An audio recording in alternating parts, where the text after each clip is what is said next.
پھیلا ہوا ہے، اس کی وجہ سے پوری دنیا متاثر ہے۔ غریب ممالک کے باسی لاک ڈاؤن کی وجہ سے دوہری مصیبت میں مبتلا ہیں، اس لیے کہ جو روز کماتے تھے اور روز اپنے بچوں کا پیٹ پالتے تھے، تو جب وہ ذرائع رزق بند ہوئے تو ان پر یہ مصیبت بھی آن پڑی۔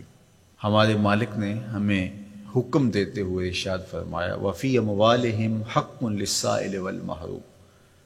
ان کے مالوں کے اندر حق ہے، جو مانگنے آتے ہیں ان کا بھی، اور جو محروم ہیں، مانگتے نہیں، طلب نہیں کرتے لیکن حقیقتاً وہ حقدار ہیں، تو جو تمہارے پاس آ گیا، جہاں تم نے تقسیم شروع کی وہاں پہنچ گیا، تو تم یہ سمجھے کہ میں نے اپنا فرض پورا کر دیا۔ کہا نہیں، تمہیں ان لوگوں تک بھی پہنچنا پڑے گا، عزت نفس جن کو ہاتھ پھیلانے سے روکتی ہے، اور وہ نہ روڈ پہ آ سکتے ہیں اور نہ آپ کی دہلیز پہ آ سکتے ہیں، تو آپ ایسے لوگوں کو تلاش کر کے ان کی مدد، نصرت اور اعانت کیجیے۔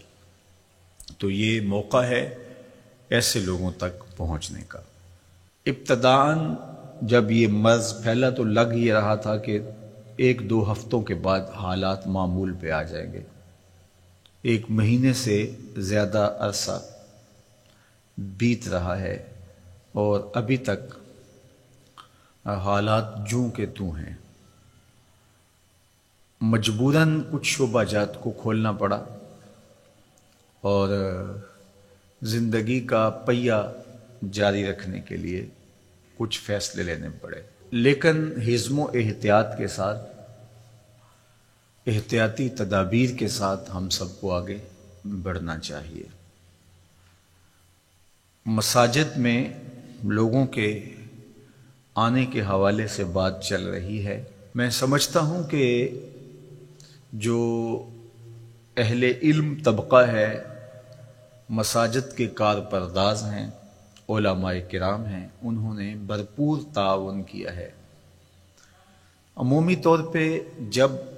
زندگی کی چہل پہل چاروں سمت نظر آتی ہے اور سارا زور مسجد پہ ہی ہوتا ہے کہ یہاں اگر 5 بندے جمع ہو گئے تو کوئی حادثہ ہو جائے گا، جبکہ مسجد کے ساتھ ایک بینک پر لمبی قطاریں لگی ہوئی ہیں اور دوسری جانب لنگر بانٹا جا رہا ہے اور وہاں 1000 آدمی جمع ہے، حکومتی امداد تقسیم کی جا رہی ہے تو وہاں ہزاروں لوگ جمع ہیں۔ ان سب کے بیچوں بیچ ایک مسجد پڑتی ہے، تو سارا زور جب اس پہ ہوتا ہے کہ یہاں اگر لوگ پہنچے تو بہت زیادہ خطرہ ہے، تو پھر لامحالہ طور پہ جذبات برانگیختہ ہوتے ہیں۔ اس لیے حکمت کے ساتھ، دانائی کے ساتھ حکومت کے کارپردازوں کو یہ مسئلہ حل کرنا چاہیے، اور علماء کرام بھی جس طرح سے تعاون کیا اور آئندہ بھی وہ تعاون کرنے کے لیے تیار ہیں، لیکن تعصب کے ساتھ، ضد اور ہٹ درمی کے ساتھ فیصلے نہیں ہوتے، اور یہ گھڑی مشکل ہے اور ہم ایک مشکل وقت سے گزر رہے ہیں، حالات اس کے بالکل متحمل نہیں ہیں۔ اس لیے سوچ سمجھ کے زمینی حقائق کا ادراک کرتے ہوئے فیصلہ کیا جائے، جس طرح باقی شعبہ جات کے اندر گنجائش دی گئی ہے، اس طرح مساجد کو بھی احتیاطی تدابیر کے ساتھ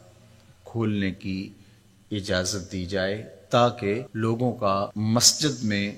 جو رجوع اللہ کا معاملہ ہے، چونکہ آگے رمضان المبارک آ رہا ہے، پورا سال انتظار کر کر کے لوگ اس مہینے کے لیے منتظر رہتے ہیں، تو اس حوالے سے کل ہونے والی میٹنگ جو ہے، ہمیں امید ہے کہ اس میں کوئی مثبت بات سامنے آئے گی، اور ہماری یہ آرزو بھی ہے کہ ایسا نہ ہو جو ملک، قوم اور دین کے خلاف ہو۔ تو اللہ تعالیٰ اس مشکل وقت میں ہمیں اتحاد، یکجہتی، دانشمندی، سمجھداری کی توفیق عطا فرمائے۔ اور اللہ کے پاکیزہ گھر آباد رہیں، نمازیوں کے ساتھ، سجدوں کے ساتھ، دعاؤں کے ساتھ، تلاوت کلام مجید کے ساتھ، اور